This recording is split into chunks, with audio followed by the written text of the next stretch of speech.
안녕하세요. 우영한 측정외과 우영 원장입니다. 오늘은 추간공 협착증, 경막의 공간에서 바깥으로 빠져나가는 그런 신경 통로 쪽에 협착증이, 후회측 디스크라든지 추간공 협착증 등이 생겨서 신경이 눌려서 생길 수 있는 추간공 협착증이요. 이 수술 없이 치료할 수 있는 방법, 주요 주사 및 시술 방법에 대한 정리를 말씀드리겠습니다. 이 중심간 협착증이랑 다르게 추가후 협착증은 한쪽 다리 증상이 좀 생깁니다. 물론 양쪽이 다 막혀 있으면은 양쪽 다리 증상이 다 같이 생기지만 중심 협착증은 주로 파행이 문제라면은 추가후 협착증은 날카로운 저림감 그리고 엉치 통증에서 발끝까지 내려오는 통증을 호소하시는데 이게 추간공 안에 신경 다발들이 있고 오동통에 생긴 부위가 눌리게 되면 특히나 많이 불편하게 됩니다. 그래서 척추관 협착증에서 좀 빠져나오는 길에서 주간공이 좁아지는 협착증인데 제일 기본적인 치료는 신경 차단술입니다. 허리로 넣는 경막의 차단술 혹은 꼬리로 넣는 미추 차단술은 이 추간 협착증의 도움이 1도 안 될 수 있습니다. 선택적 신경 차단술 가장 대중적이고 기본적인 주사입니다.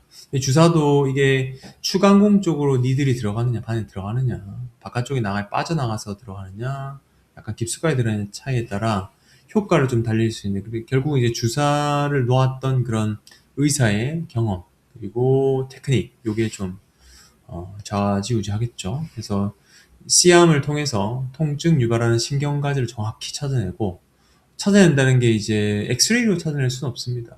CT까지 찍어야, MR까지 찍어야 확인할 수 있고요. 그 위에 염증을 가라앉히는 약물과 국수 마취. 주사를 넣을 때도 신경을 풀어주는 약물, 스테로이드, 여러 DNA 주사들이 있는데 그런 조합들도 경험적으로 획득이 된 의사한테 맞아야 효과를 볼 수 있습니다. 그리고 시술 시간은 5에서 10분 내, 보통 저는 한 2, 3분 내에 이제 끝내는데요. 일상생활은 바로 가능하고요. 초기 통증 조절이 필요한 환자한테 이제 시행할 수 있죠. 그 다음 주사가 효과가 없다.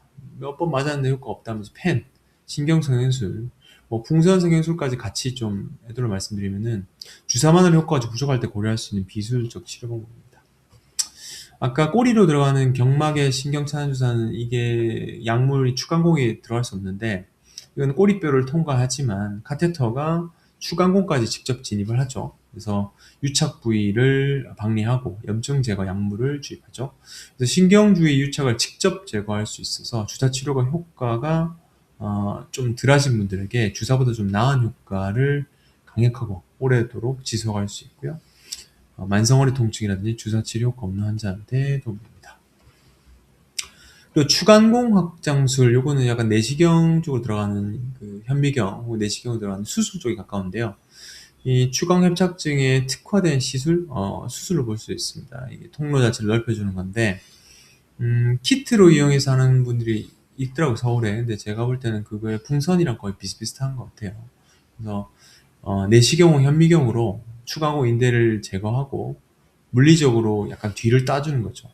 이런 경우는 보통 디스크 높이가 좀 유지되는 상태는 후방 쪽에 인대만 따주게 되면 효과가 좋은데 아예 디스크도 눌려서 앞뒤로 압착, 위아래 압착이 있으면은 효과가 좀 덜 할 수 있습니다. 그런 분들은 시술을 받는 게 차라리 나을 수 있고 오히려 고생해서 수술을 했는데 만족스러운 결과를 못 얻을 수 있습니다. 그래서 이런 경우 보통 이제 상태에 따라 요것도 도움이 되는 경우 있고 아니면 유압술이 도움이 되는 경우도 있겠습니다. 추간공 부위인대가 두꺼워져 통로 막힌 경우 이렇게 추간공 확공술을 시행하면 됩니다. 시술 후 일단 휴식이 좀 필요하죠. 무리한 운동도 필요하고 안정을 좀 해야 됩니다. 집에서 좀 쉬는 게 좋을 것 같고요. 염증을 치료하는 과정, 협착을 근본적으로 제거하는 건 아니기 때문에 재발할 수 있습니다. 그래서 전문의하고 상의해서 눌린 정도, 어떻게 접근하면 될지에 대한 판단을 잘 하시면 될 것 같고 임상 경험이 제일 중요하죠. 주사를 얼만큼 많이 놓았는지, 어떻게 제대로 놓았는지 그거에 대한 판단을 가지고 환자분 접근하시는 것이 좋을 것 같습니다. 추광협착증 한쪽 신경이 특히나 마비돼가지고 근육이 좀 마를 수도 있습니다. 다리 저림과 보행시 통증이 발생한다면은 수술에 대한 두려움으로 병원을 방문하지 않는 것보다는 비수술적인 치료 방법 혹은 약물 치료 도움이 될 수 있거든요. 삶의 질을 회복하시길 기원합니다. 협착증이 참 누구나 맞이할 수밖에 없는 그런 퇴행성 질환이죠. 그래서 우리가 100세 시대 앞두고 한 5, 60대부터는 이제 피할 수 없는 병인데 이거를 방치하거나 또 약간 애매하게 치료하거나 그리고 수술적인 치료에 대한 경험이라든지 시술에 대한 경험이 없는 의사에게 간다면은 약간 좀 헛다리집을 수도 있고 어떤 분들은 뭐 제 기억에 다리가 막 저려서 무릎이랑 발목 수술하고 오신 분도 있더라고요. 그리고 뭐 하지정맥 수술하고 오신 분도 있는데 원인 자체를 제대로 파악하고 그에 대한 시술 방법에 대한 정확한 접근을 통해서 치료받는 것이 환자분의 시간적, 금전적, 육체적인 낭비를 줄일 수 있을 것 같습니다. 시청해주셔서 감사합니다. 내일 또 뵙겠습니다. 고맙습니다.